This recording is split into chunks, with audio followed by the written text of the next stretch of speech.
పక్కన ఉన్న ఇరుగు పొరుగు రాష్ట్రాలు భారతదేశ వ్యాప్తంగా కూడా ఎంతోమంది భక్తులు మరి సమ్మక్క సారలమ్మ జాతరలకు వచ్చి మరి తమ మొక్కులు చెల్లించుకుంటూ ఉంటారు.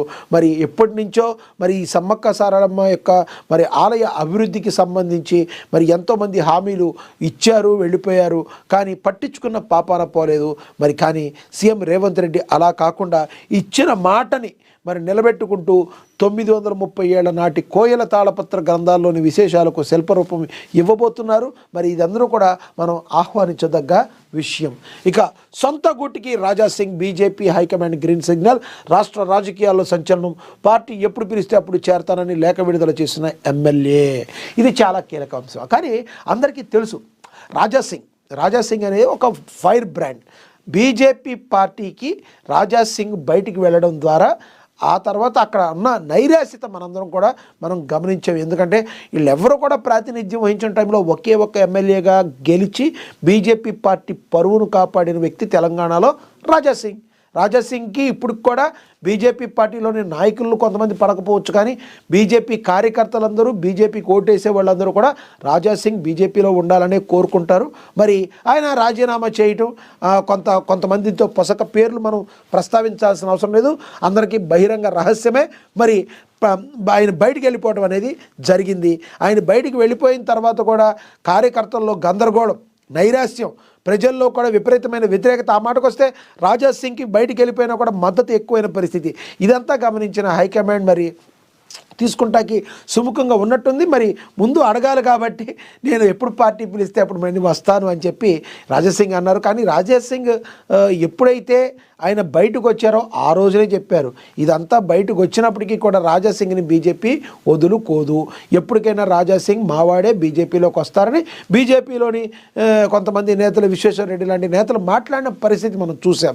అది ఏం రాశారో చూద్దాం.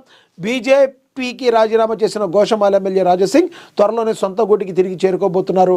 కట్టర్ హిందుత్వవాదిగా పేరున్న రాజాసింగ్ పార్టీ రాష్ట్ర అధ్యక్ష ఎన్నికల ప్రక్రియతో విభేదించి కొంతకాలం క్రితం బీజేపీకి రాజీనామా చేశారు. దాన్ని పార్టీ ఆమోదించింది కూడా. ఆనాటి నుంచి ఆయన ఏ పార్టీలో చేరకుండా స్వతంత్రంగానే వ్యవహరిస్తున్నారు. ఇది మనం అండర్లైన్ చేసుకోవాలి. కొంతమంది నేతలు ఇక నా రాజకీయ భవిష్యత్తు ఇక్కడితో అయిపోయింది, ఆ పార్టీతో అయిపోయిందంటే ఇంకో పార్టీ వెళ్ళిపోవాలి, కానీ అలా లేరు రాజాసింగ్. ఎందుకంటే రాజాసింగ్ ఒక కట్టర్ హిందుత్వవాది, మనందరికీ తెలుసు. ఆయన ఏ పార్టీలోకి వెళ్ళాలన్నా కూడా మరి ఆయనకి ఇబ్బంది, ఆయన తీసుకోవడం కూడా వేరే వాళ్ళకి కూడా ఇబ్బంది. వేరే పార్టీ సిద్ధాంతాలకు ఆయన మౌల్డ్ అవుతాడా అంటే అది $1 మిలియన్ ప్రశ్న. మరి ఆయన ఏవైతే తన వాడిని వినిపించాడో చెప్పారో అవన్నీ కూడా హైకమాండ్ విని ఉంటుంది. మరి తత్వం బోధపడి ఉంటుంది బీజేపీ హైకమాండ్, కానీ మనం కూడా అనుకోవచ్చు. ఎందుకంటే ప్రజెంట్ జరిగిన ఉప ఎన్నికలను పరిస్థితులు చూస్తే, జూబ్లీహిల్స్ ఉప ఎన్నికలు, పంచాయతీ ఎన్నికల్లో ఘోర పరాభవం, బీజేపీ పార్టీ అంత ఘోర పరాభవం ఎప్పుడూ లేదు. ఇవన్నీ కూడా హైకమాండ్ బేరీజు వేసుకుని ఉండొచ్చు. ఎస్, ఇది కదా రాజాసింగ్ మరి అంతకుముందు చెప్పింది. మరి రాజాసింగ్ చెప్పటం ఎప్పటి నుంచో చెప్తూ ఉన్నారు, ఇక్కడ పరిస్థితి ఈ విధంగా ఉంది అని.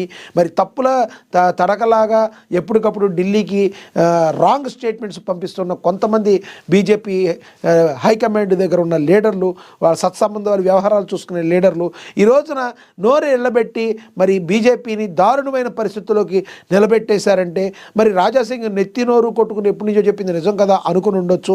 కారణాలు ఏమైనా కావచ్చు కాక మరి రాజాసింగ్ని మరి తమ గూటికి పిలిచేందుకు సిద్ధంగా ఉన్నట్లుగా సమాచారం అవుతుంది. ముందు రాజాసింగ్ అడగాలి కాబట్టి ఆయనకు ఆల్రెడీ క్లారిటీగా ముందు ఏదో ఇన్ఫర్మేషన్ వచ్చే ఉంటుంది కాబట్టి ఆయన లేఖ విడుదల చేయడం జరిగింది. చూద్దాం ఒకసారి. అయితే ప్రస్తుతం ఆయన తిరిగి కమలం గూటికి చేరేందుకు సిద్ధమైనట్టుగా తెలుస్తుంది. దీనికి సంబంధించి ఇప్పుడే అగ్రనాయకుల చర్చలు సఫలమైనట్లుగా తెలుస్తుంది. ఆయన బీజేపీలో చేరేందుకు ముహూర్తం ఫిక్స్ అయినట్లుగా ప్రచారం సాగుతుంది. వచ్చే నెలలో కాషాయ కండువా కప్పుకునే ఛాన్స్ ఉందని రాజాసింగ్ సన్నిహితులు చెప్తున్నారు. రీజాయినింగ్పై ఇప్పటికే జాతీయ నాయకులతో రాజాసింగ్ మాట్లాడినట్టుగా సమాచారం ఉంది. కొద్ది రోజుల క్రితం ఢిల్లీ వెళ్ళొచ్చిన రాజాసింగ్ తన టూర్లో హస్తిన పెద్దలతో లెక్కా పక్కా చేసుకుని వచ్చాడని అనుచరులు అయితే చెప్తున్నారు. ఎందుకంటే ఒక పార్టీని నమ్ముకున్న వ్యక్తి ఎవరైనా కూడా వాళ్ళకంటూ 100% ఒక ఇంపార్టెన్స్ అనేది ఎప్పుడు ఉంటుంది. దానికి తోడు రాజాసింగ్ ఏ రోజుకు ఆ రోజు తను మాటలు తోటాలు పేలుస్తూ డైరెక్ట్గా విమర్శలు ఎలక్షన్స్ ముందు నుంచి కూడా మరి ఇక్కడ ఈ పరిస్థితులు ఎలా ఉన్నాయని చెప్పుకుంటూ రావటం, ఇప్పుడు బీజేపీ పరిస్థితి ఈ ఉప ఎన్నికల్లో కావచ్చు, పంచాయతీ ఎన్నికల్లో కావచ్చు చతికిల పడిపోవడంతో రాజాసింగ్ యొక్క మాటలకి వెయిట్ పెరిగింది అని మనం భావించవచ్చు. అసలు రాజాసింగ్ చెప్పే దానిలో వాస్తవం ఉండొచ్చు కదా అని భావించవచ్చు. ఏదైనప్పటికీ కూడా రాజాసింగ్ లాంటి వ్యక్తిని కోల్పోవటం అనేది, అది కోల్పోతే బీజేపీకి విపరీతమైన లాస్. రాజాసింగ్కి పార్టీ వలన మరి తను రాజకీయంగా లాస్ అవుతాడా ఏంటనేది తర్వాత పెడితే బీజేపీ పార్టీకి కూడా అది బిగ్గెస్ట్ లాస్గా మరి హైకమాండ్ భావించింది. కాబట్టి మరి రాజాసింగ్ని తీసుకుంటానికి ఉవ్విళ్ళూరుతుందన్నట్టుగా మరి మనకి సమాచారం అందుతుంది. రానున్న రోజుల్లో కాషాయ కండువా కప్పుకొని మరి మరొకసారి తను పార్టీకి తన సేవ చేసుకునేందుకు రాజాసింగ్కి అవకాశం అయితే కనబడుతుంది. మీరేమంటారు? అసలు బీజేపీ పార్టీకి రాజాసింగ్ యొక్క ఇంపార్టెన్స్ ఎంతవరకు ఉందంటారు మీరు? రాజాసింగ్ ఉంటే బీజేపీ పార్టీ బలంగా ఉంటుందని మీరు భావిస్తున్నారా? కామెంట్ బాక్స్ రూపంలో కామెంట్ చేయండి. ఇక నెక్స్ట్ చూద్దాం. ఇక చరిత్రలో నిలిచిపోయేలా మనం మాట్లాడుకున్నాం.